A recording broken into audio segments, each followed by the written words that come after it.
अयोध्या नगरी से देवलोक तक हर्ष की ध्वनियां गूंज उठी हैं।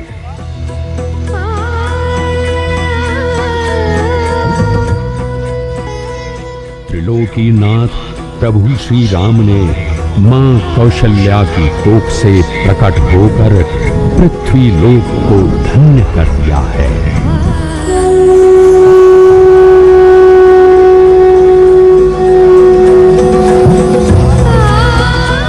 नारायण के बाल स्वरूप के दुर्लभ दर्शन कर देवी कौशल्या कृतज्ञ हो रही हैं।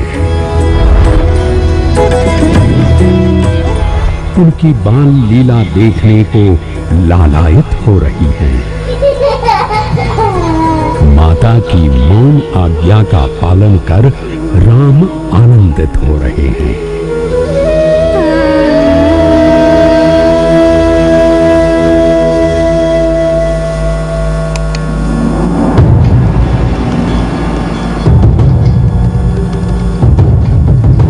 मैं देख रहा हूं इधर राम किशोरावस्था में पदार्पण कर रहे हैं, उधर असुरों का आतंक बढ़ता ही जा रहा है।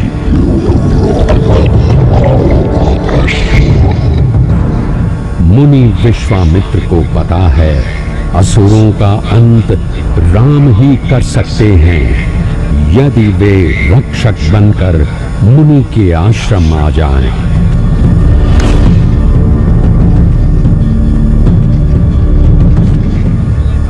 श्री राम लोक धर्म के धारक हैं। गुरु विश्वामित्र के साथ राम सानिध्य मात्र से परित्यक्त अहिल्या का उद्धार कर स्त्री सम्मान का लोकबोध कराते हैं।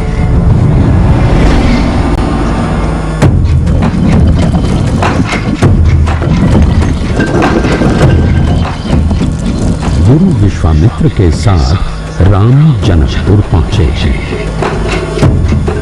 वीरता, धीरता, गंभीरता एवं कोमलता, इन समस्त गुणों और आचरणों को एक साथ धारण करते हुए राम दिखते हैं इसी जनकपुर में। मनोहारी छवि से युक्त दो राजकुमार राम एवं लक्ष्मण को देख वाटिका का हर पुष्प कौतूहल में है एवं उत्सुकता में है। जनक दुलारी सीता श्याम वर्ण के राम के अनुपम सौंदर्य को देखकर सीता आह्लादित हो उठी है।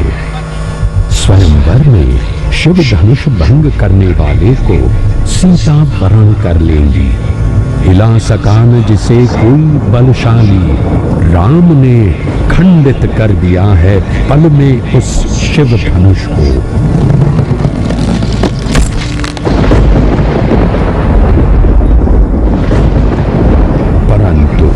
राम के पौरुष की परीक्षा तो अब होने वाली है। परशुराम के क्रोधपूर्ण आवेश को क्रोध से नहीं कोमलता से ग्रहण करते हैं श्री राम और वीरों की मर्यादा को नई ऊंचाई देते हैं।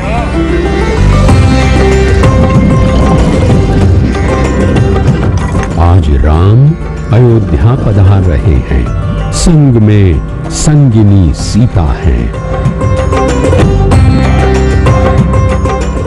नगर भर में सीता के सौंदर्य और सिया राम की अनुपम जोड़ी के वर्णन हो रहे हैं, परंतु विधि का विधान तो कुछ और ही संकेत दे रहा है। कैकेयी हठ ठान बैठी हैं, अयोध्या के सिंहासन पर भरत बैठेंगे और राम 14 वर्षों के वनवास को जाएंगे। दशरथ स्तब्ध हैं। स्तब्ध है सारी नगरी। विवादों और विमर्शों से कुल की मर्यादा की रक्षा हेतु राम वन गमन को सहर्ष स्वीकार करते हैं।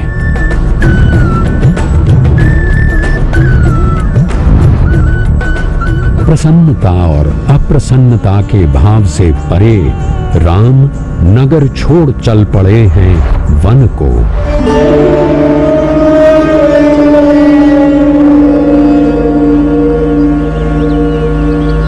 राम केवट को निषाद राज की उपाधि से अलंकृत करते हैं। दोनों समान हैं इसका बोध कराते हैं एवं गंगा पार कराने के लिए विनय पूर्वक आग्रह करते हैं। राम मानव समाज में ऊंच नीच के भेद को नकारते हैं। राम चित्रकूट में अपना सुंदर संसार बसा चुके हैं। उधर कुटुंब एवं अयोध्या वासियों समेत भरत राम को मनाने अयोध्या से चल पड़े हैं। चित्रकूट में भरत को परम स्नेह से सिंचित करते हैं राम। राम, सीता और लक्ष्मण ने चित्रकूट से आगे चलकर पंचवटी में जीवन का आनंद ढूंढ लिया है। अब इस राम कथा में मैं राक्षसी कन्या शूर्पणखा का प्रवेश देख रहा हूं। शूर्पणखा के प्रणय निवेदन को तो कोई सामान्य विवाहित पुरुष भी अस्वीकार कर देता। ये तो राम हैं, तो क्या लक्ष्मण स्वीकार करेंगे शूर्पणखा का प्रणय निवेदन? कदापि नहीं। शूर्पणखा के नासिका विच्छेद के साथ ही शूर्पणखा अध्याय का अंत हो जाएगा, संशय है मुझे। उधर माता सीता ने राम के सामने स्वर्ण मृगछाल प्राप्ति की लालसा प्रकट कर दी है। राम स्वर्ण मृग की सत्यता जानते हैं, परंतु वर वचन की प्रतिज्ञा को धारण करने वाले राम सीता के आग्रह को ठुकरा ही नहीं सकते। मारीच शत्रु है, उसका भेद प्रकट हो गया है, परंतु राम उसे शत्रु भाव से किंचित नहीं देखते। वैकुंठ धाम जाने की उसकी इच्छा भी पूरी करते हैं। मायावी स्वर की सत्यता लक्ष्मण भी नहीं जान पाए।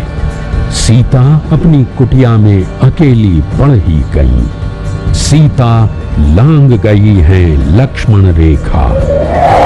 अपनी चाल में सफल हो गया है रावण।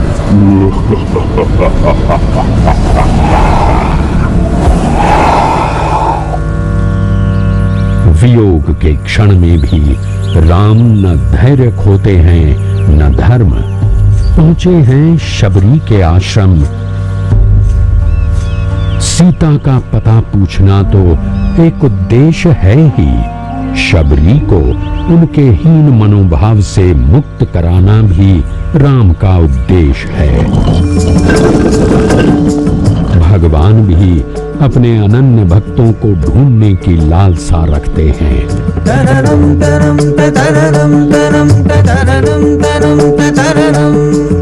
सीता को ढूंढते पर्वतमालाओं पर विचरण करते राम इसी अन्वेषी भाव में प्राप्त कर लेते हैं अपने अनन्य भक्त हनुमान को एवं सुग्रीव को।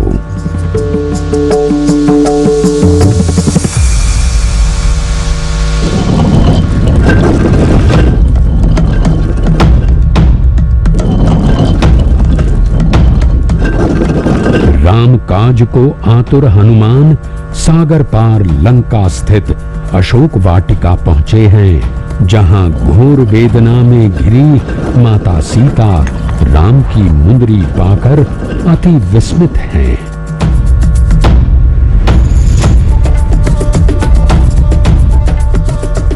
आएंगे प्रभु राम रक्षा को, सीता का विश्वास और प्रबल हो गया।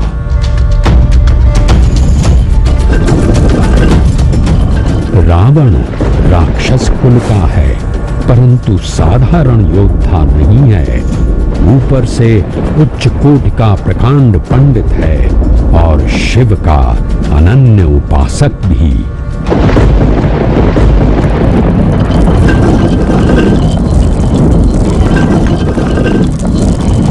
रावण की स्वर्ण जड़ित लंका की दमक, राम की भक्ति और प्रतिबद्धता से भरे हनुमान के ओज के आगे मंद पड़ जाती है। हनुमान की युक्ति काम आती है। रावण का स्वर्ण भवन एवं स्वर्ण सज्जित लंका जलकर स्वाहा हो जाती है।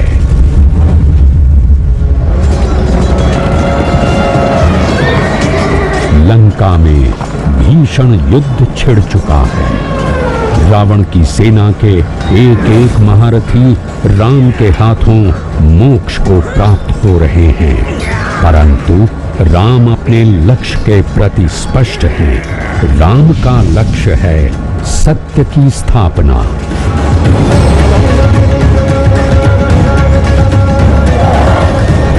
युद्ध के मैदान में ये कैसी अशुभ घड़ी आ गई है। मूर्छित लक्ष्मण की रक्षा के लिए संजीवनी लाना संभव भी है या नहीं?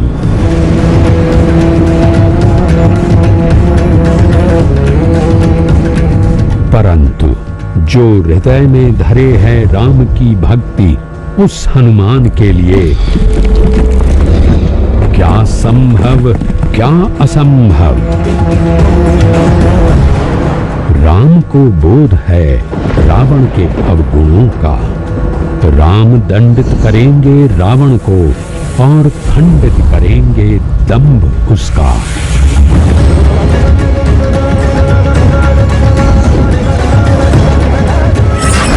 राम की सत्य शक्ति और रावण का पराक्रम टकराएंगे।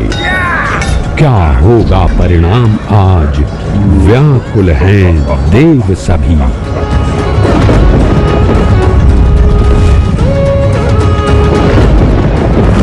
राम ने मारे एक साथ 31 बाण।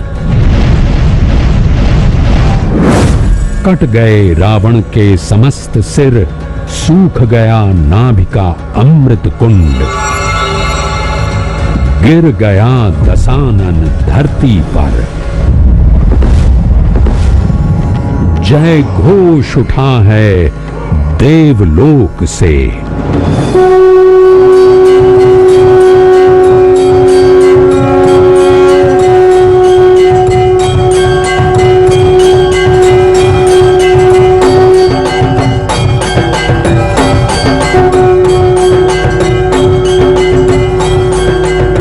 असत्य पर सत्य की विजय स्थापित करते हैं राम।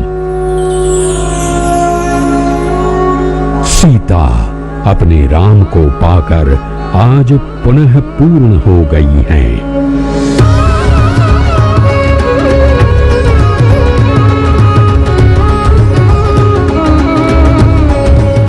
प्रसन्न हैं तीनों लोकों के देवता गण।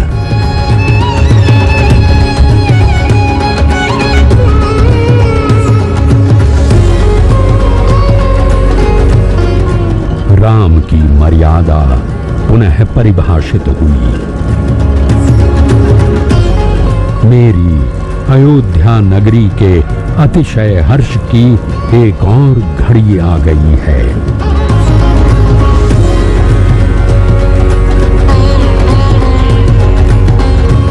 प्रभु राम और देवी सीता की चरण धूलि को पाकर अयोध्या पुनः धन्य हो जाएगी। धन्य हो जाएंगे अयोध्यावासी।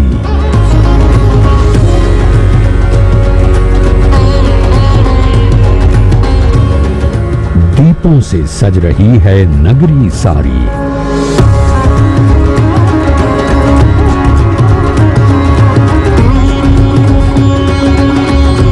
मानो राम के अभिनंदन को अयोध्या की धरती पर उतर आए हों सब ग्रह और तारे।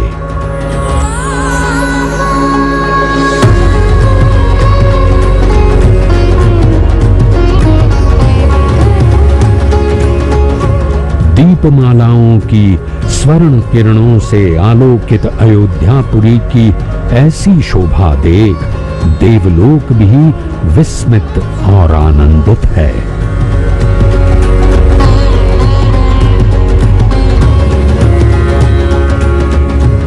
प्रभु श्री राम के स्वागत उत्सव दीपोत्सव के इस उल्लास में गूंज उठी हैं जय घोष ध्वनियां।